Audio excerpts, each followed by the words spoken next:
The spacecraft was a long way from home. I thought it might be a good idea, just after Saturn, to have them take one last glance homeward.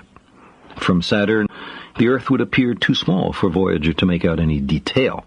Our planet would be just a point of light, a lonely pixel, hardly distinguishable from the many other points of light Voyager would see, nearby planets, far-off suns. But precisely because of the obscurity of our world thus revealed, such a picture might be worth having. It had been well understood by the scientists and philosophers of classical antiquity that the Earth was a mere point in a vast, encompassing cosmos. But no one had ever seen it as such. Here was our first chance, and perhaps also our last, for decades to come. So, here they are. A mosaic of squares laid down on top of the planets, and a background smattering of more distant stars. Because of the reflection of sunlight off the spacecraft, the Earth seems to be sitting in a beam of light, as if there was some special significance to this small world. But it's just an accident of geometry and optics. There is no sign of humans in this picture. Not our reworking of the Earth's surface, not our machines, not ourselves. From this vantage point, our obsession with nationalism is nowhere in evidence.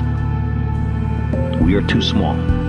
On the scale of worlds, humans are inconsequential, a thin film of life on an obscure and solitary lump of rock and metal. Consider again that dot. That's here. That's home. That's us. On it, everyone you love, everyone you know, everyone you ever heard of, every human being who ever was, lived out their lives. The aggregate of our joy and suffering, thousands of confident religions, ideologies, and economic doctrines, every hunter and forager, every hero and coward, every creator and destroyer of civilization, every king and peasant, every young couple in love, every mother and father, hopeful child, inventor and explorer, every teacher of morals, every corrupt politician, every superstar, every supreme leader, every saint and sinner in the history of our species lived there, on a mote of dust, suspended in a sunbeam. The Earth is a very small stage in a vast cosmic arena. Think of the rivers of blood spilled by all those generals and emperors, so that in glory and triumph they could become the momentary masters of a fraction of a dot. Think of the endless cruelties visited by the inhabitants of one corner of this pixel on the scarcely distinguishable inhabitants of some other corner.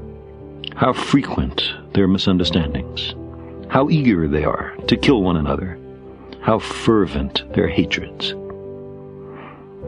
Our posturings, our imagined self-importance, the delusion that we have some privileged position in the universe, are challenged by this point of pale light. Our planet is a lonely speck in the great enveloping cosmic dark. In our obscurity, in all this vastness, there is no hint that help will come from elsewhere to save us from ourselves. The Earth is the only world known so far to harbor life. There is nowhere else, at least in the near future, to which our species could migrate. Visit? Yes. Settle? Not yet. Like it or not, for the moment, the Earth is where we make our stand. It has been said that astronomy is a humbling and character-building experience. There is perhaps no better demonstration of the folly of human conceits than this distant image of our tiny world. To me, it underscores our responsibility to deal more kindly with one another and to preserve and cherish the pale blue dot.